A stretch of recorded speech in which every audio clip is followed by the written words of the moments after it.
পাখি শ্রেষ্ঠ ব্লগে আপনাদেরকে স্বাগত। আজ আমি রান্না করব সরিষা চিতল। যা যা লাগছে আমি তা আপনাদেরকে বলে দিচ্ছি। এখানে নিয়েছি সরিষা বাটা, লবণ, সাদা তেল, পানি, মরিচের গুঁড়া, হলুদের গুঁড়া, পেঁয়াজ কুচি ও কাঁচামরিচ। আমি মাছগুলোকে কেটে ধুয়ে ভালোভাবে নিয়েছি। এবার হলুদ ও লবণ দিয়ে মাছগুলো মেখে ভেজে নিব। তেল দিয়ে গরম করে নিয়েছি।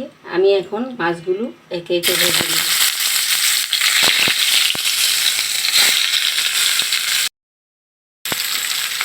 মাছ ভাজা হয়ে গেছে। এবার আমি মাছগুলোকে একে একে তুলে নিব।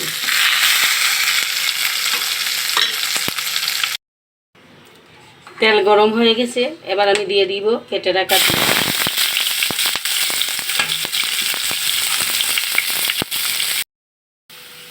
পেঁয়াজ ভাজা হয়ে গেছে। এবার আমি গুলে রাখা হলুদ ও মরিচের মিশ্রণটা দিয়ে দেব।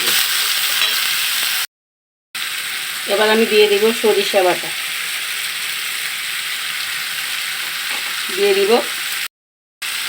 দিয়ে দিব কয়েকটি কাঁচামরিচ। এবার দিয়ে দিব পরিমাণ মতো লবণ এবং জল।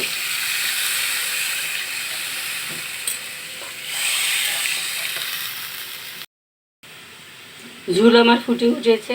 এবার আমি দিয়ে দিব ভেজে রাখা মাছগুলো, দিয়ে ঢেকে দেব।